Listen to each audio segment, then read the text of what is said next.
Hello students, मैं doctor Gauri Bhatnagar Sanskrit tutorials में आपका स्वागत है।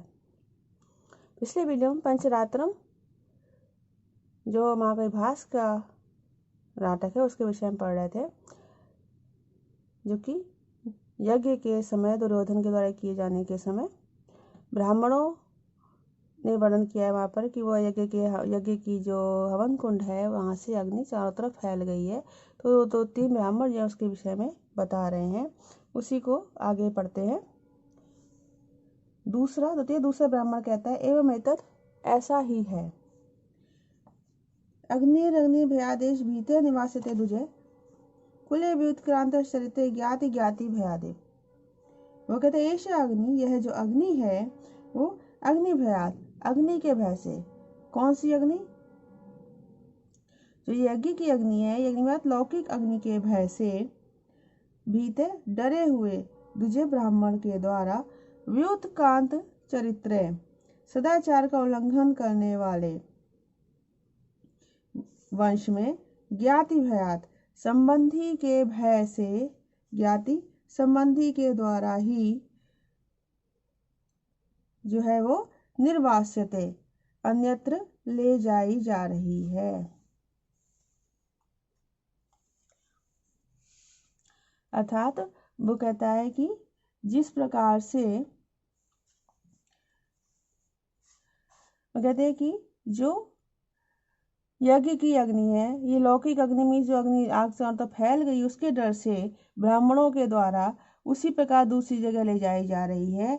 जैसे कि व्युत्क्रांत चरित्र सदाचार का उल्लंघन करने वाले वंश में संबंधी के भय से मीन्स दुष्ट संबंधी के डर से अन्य संबंधी के समान कहीं और जगह ले जाई जाती है। अर्थात जैसे कि कहीं किसी वंश में, किसी में सदाचारी कुल में, किसी वंश में, अर्थात किसी ऐसे परिवार में जहाँ पर दुराचारी व्यक्ति रहता हो, दुराचारी संबंधी रहता हो, तो उसके डर से कि उसके संपर्क का असर अन्य संबंधी पर, अन्य किसी पुत्र आदि पर ना पड़े, तो जैसे कोई और व्यक्ति अपने पुत्र आदि को कहीं और ले जाता है उस संबंधी के भय से, उसी प्रकार से ब्राह्मण लोग डर के कारण कि जो लौकिक अग्नि है वो और जगह ना फैले, तो उस यज्ञ की अग्नि को दूसरी जगह ले जा रहे हैं।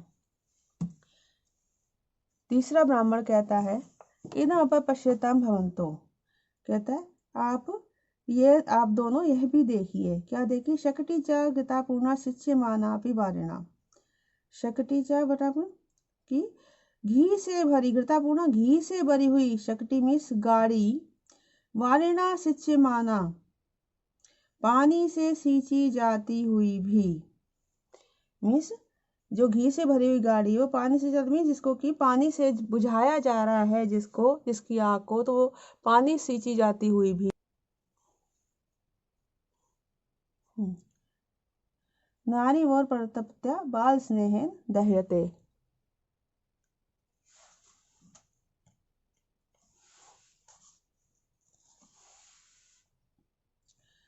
अर्थात वैसी गाड़ी जो घी से भरी हुई गाड़ी है वो जल से सींची जाती हुई भी उसी प्रकार दह्यते जल रही है। जैसे कि बाल स्नेह बच्चे के प्रति प्रेम के कारण, प्रतप्त्या मृत संतान वाली स्त्री जलती रहती है, अर्थात अंदर दुखी होती रहती है। इस प्रकार से किसी स्त्री की संतान की मृत्यु हो जाए तो बच्चे के प्रति प्रेम के कारण अंदर दुखी होती रहती, जलती रहती है। वैसे ही घी से भरी हुई गाड़ी भी जो है वो पानी से सींचे जाने पर भी, पानी डाले जाने पर भी अंदर जल रही है, अर्थात घी होने के कारण वो अंदर जलती जा रही है। अब जो पहला ब्राह्मण कहता है सम्यक भगवान आपने बिल्कुल ठीक कहा। एताम चक्रधर से धर्म शक्तिम दग्धम समभिवदतो दर्भे शुष्यति नीत शादवलतया वही शनय वामना वाते नाकुलित शिखा परिगत चक्रम क्रमेण आगतो नेमि मंडल मंडलीकृत वपु सुजायते पावकः।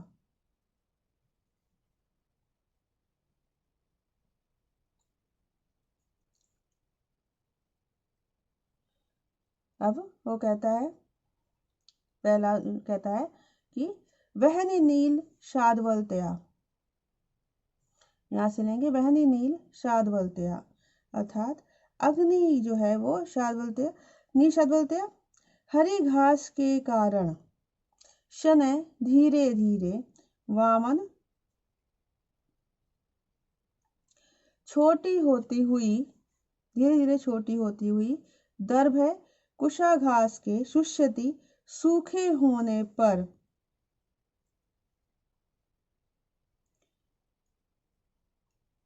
चक्रधरस्य चक्रवर्ती दुर्योधन की एताम धर्म शक्तिम, इस धर्म शक्ति में धर्म की गाड़ी था धार्मिक कार्य में प्रयुक्त होने वाली गाड़ी को दग्धुम जलाने के लिए समुद्यतासन मानो समुद्यत उद्यत होती हुई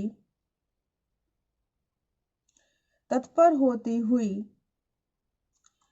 वातेन आकुलित वायु के द्वारा आकुलित तेज की गई वायु के द्वारा तेज की हुई शिखा परिगता, शिखा से लपटों से परिगता घिरी हुई क्रमेण क्रमशः चक्रम पहिए तक पहुंच गई है, चक्रम पहिए तक पहुंच गई है, आगता पहुंच गई है, क्रमेण आगता पहिए तक पहुंच गई है। और इस प्रकार पावका यह आग नेमि मंडल मंडलीकृत वपु, नेमि मंडल में लगने से मंडलीकृत वपु गोलाकार रूप धारण करके सूर्यायते सूर्य के समान हो गई है। अर्थात मतलब पहले तो हरी घास तक पहुंच गई थी अग्नि, तो उसके कारण थोड़ी सी धीमी हो गई थी, लेकिन जैसे ही उसको सूखी घास मिली तो वैसे ही वो उसको जलाने के तेज हो गई है। और फिर उस घी की गाड़ी जो है उसके पहिए तक पहुंच गई। पहिए में आग लगने से क्या है, पहिया गोल होता है तो गोलाकार रूप में वो आग घूम गई है, तो वो दूर से सूर्य के समान प्रतीत हो रही है। तो इसे कहा है कि अग्नि जो है वो हरी घास के कारण धीरे धीरे अत्यधिक छोटी होती हुई फिर कुशाघास के शुष्यत सूखे होने पर मानो चक्रवर्ती राजा दुर्योधन की इस धर्म की धार्मिक कार्य में प्रयुक्त होने वाली गाड़ी को जलाने के लिए समुद्र तो तत्पर होते हुए मानो वातें नगरी वायु से तेज की गई और लपटों से घिरी हुई क्रमशः पहिए तक पहुंच गई है और इस प्रकार से अब नेमि मंडल में अर्थात पहिए के चारों जो परिधि है उसमें लगकर मंडली के तो गोलाकार शरीर धारण करके सूर्यायते, इस अग्नि ने सूर्य का रूप धारण कर लिया है, सूर्य के समान प्रतीत होने लगी है। दूसरा कहता है इदम अपरम पश्यताम भवन्तो, आप दोनों यह भी देखें। बल्मीक मूला दहनेन भीता तत्कोटरे पंच समभुजंगा समम विपन्न से नरस देहाद विनिश्रिता पंच तथेन्द्रियाणी। अब वो कहते हैं कि पंचभुजंगा दहनेन पांच सांप जो है दहनेन जलने से अग्नि से भीता डरे हुए बल्मीक मूलाद अपने बल्मीक के मूल से अपनी बाम्बी के मूल से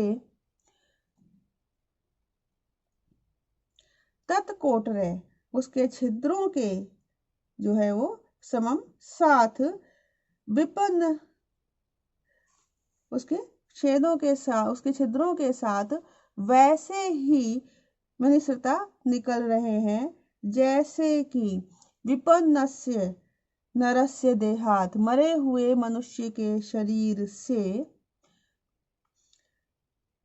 पंच तथेन्द्रियाणी पांच इंद्रियां एक साथ मनुष्यता निकल जाती हैं।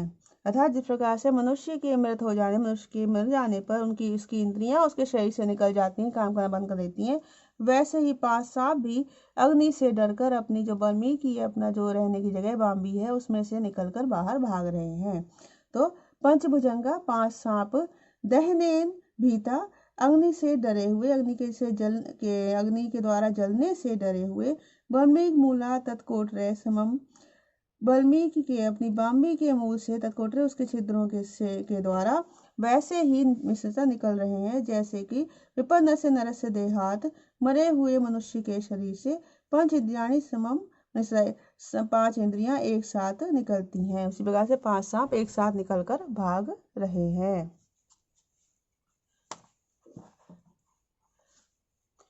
तीसरा कहता है इदम अपरम पश्यताम भवन्तो। आप लोग यह दूसरा दृश्य भी देखें। दह्यमानस्य वृक्षस्य सायलेन मखाग्निना कोटरांतर देहस्य खगा प्राणा इवोदगता। अर्थात साइलेन वायु के साथ मखाग्निना यज्ञ की अग्नि से दह्यमानस्य जलाए जाते हुए,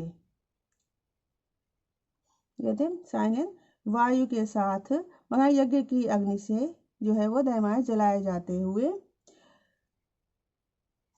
वृक्ष से कोटरांत देहस्था, वृक्ष के कोटरांत कोटर के अंदर स्थित, कोटर के शरीर के अंदर स्थित खगा पक्षी प्राणाइवोदगता प्राणों के समान निकल गए हैं। अर्थात जैसे कि मृत शरीर से प्राण निकल जाते हैं वैसे वैसे के कोटर में स्थित पक्षी में निकल कर भाग रहे हैं।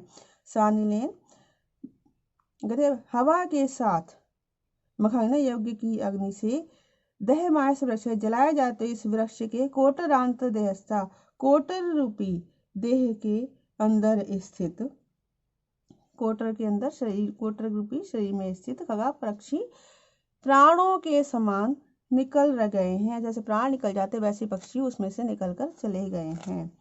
पहला कहते हैं एमेतत ऐसा ही है। शुष्केण एकेन वृक्षेण वनम पुष्पित पादपम कुलम चारित्रहीनेन पुरुषेण एव दह्यते। वो कहते हैं कि शुष्केण एकेन वृक्षेण एक सूखे वृक्ष के द्वारा वृक्षेण पुष्पित पादपम वनम, शुष्क एक सूखे वृक्ष के द्वारा पुष्पित पादपम वनम फले फूले वृक्षों वाला वन वैसे ही दह्यते जलाया जा रहा है, वैसे ही पीड़ित हो रहा है। जैसे कि चरित्रहीन पुरुषेण कुलम में, जैसे एक चरित्रहीन व्यक्ति के द्वारा सारा कुल पीड़ित होता है, दुखी होता है। तो कहते हैं एक सूखे वृक्ष के द्वारा फले फूले वृक्षों वाला सारा वन उसी प्रकार दह्यते जलाया जा रहा है, पीड़ित हो रहा है। जैसे कि एक चरित्रहीन पुरुष के द्वारा सारा कुल पीड़ित होता है, दुखी होता है। अर्थात एक सूखा वृक्ष हो गया, उसमें आग लग गई, उसके द्वारा बाकी सारे हरे भरे वृक्ष भी जलाए जा रहे हैं। जैसे कि किसी वंश में, किसी कुल में एक चरित्रहीन व्यक्ति होता है, उससे सारा कुल ही दुखी हो जाता है।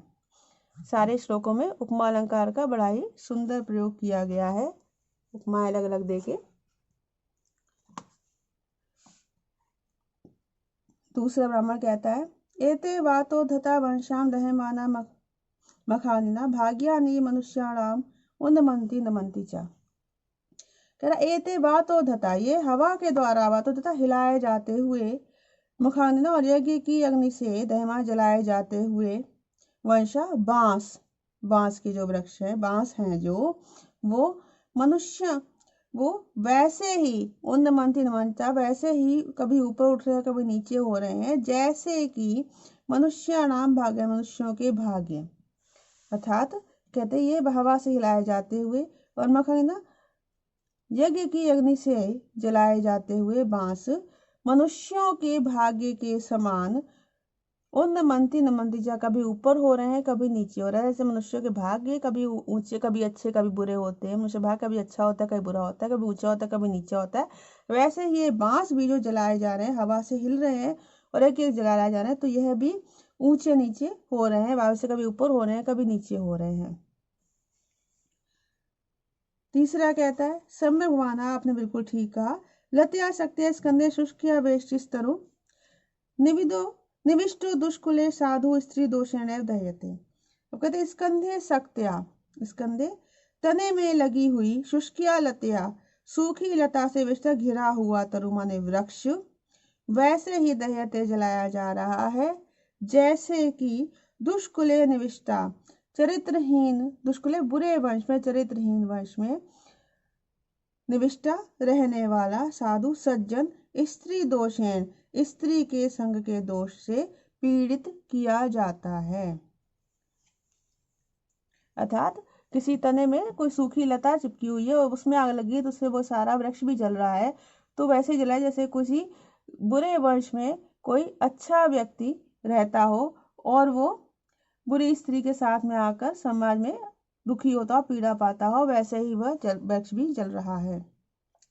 स्कंदे शक्तियां तने में लगी हुई सूखी हुई बेल से घिरा हुआ तरु वृक्ष उसी प्रकार दह्यते जल रहा है जैसे कि बुरे वंश में चरित्रहीन वंश में रहने वाला सज्जन व्यक्ति शीतोषण स्त्री के दोष के कारण पीड़ित किया जाता है।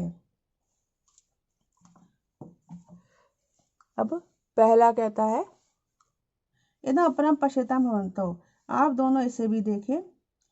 वनम सवृक्ष क्षुपगुल्मेतत् प्रकाम आहार में उपभुज्य कुशांसाण हुताशनवसो नदीम उपस्पृष्टुम एवं अवतीर्ण। वो कहते हैं कि असौ हुताशना, यह हुताशना, यह अग्नि, असौ हुताशना, यह अग्नि जो है वो सवृक्ष क्षुपगुल्मम, सवृक्ष वृक्षों, क्षुप पौधों और गुल्मम झाड़ियों के साथ, झाड़ियों के साथ एतत् वनम प्रकामम आहारम एव, इस वन को पर्याप्त मात्रा में आहार के समान, भोजन के समान उपभुज्य खाकर कुशानुसारेण नदीम उपसृष्टुम, कुशानुसार कुशा का आश्रय लेकर, कुशाओं को जलाता हुआ कुशा का आश्रय लेकर मानो उपसृष्टुम, उपसृष्टुम आचमन करने के लिए नदीम अवतीर्ण, नदी में उतर गया है। अर्थात वो सारा कुछ जलाने के बाद नदी तक पहुंच गई है अग्नि। तो कवि ने ऐसी महाकवि ने ऐसी कल्पना की है कि मानो जैसे हम खाना भोजन करने के बाद आचमन करते हैं, कुल्ला करते हैं भोजन करने के बाद, वैसे ही अग्नि सबको जलाने के बाद पर्याप्त मात्रा में, अग्नि का भोजन क्या है, सूखे पेड़ पत्ते और लकड़ी वगैरह, तो इन सबको जलाकर मानो पर्याप्त मात्रा में भोजन खाकर कुशाओं को जलाती हुई, कुशाओं के लास्ट में कुशाएं हैं जो सूखी, उनको जलाती मानो नदी तक पहुंच गई है, तो आचमन करने के लिए नदी में उतर गई है। तो यह अग्नि असौ हुताशना, यह हुताशना, यह अग्नि सवृक्ष गुल्मम, वृक्षों पौधों झाड़ियों के साथ एतत्, इस वनम प्रकामम, इस वन को पर्याप्त मात्रा में आहारम एवं उपभुज्य, आहार के समान खाकर, भोजन के समान खाकर कुशानुसारेण, मानो कुशा के सहारे से कुशाओं को जलाता हुआ, कुशाओं का अनुकरण करता हुआ, मानो उपसृष्टुम एवं नदीम अवतीर्णा, आचमन करने के लिए नदी में उतर गया है। इस वीडियो में इतना ही। साथ बने रहने के लिए धन्यवाद।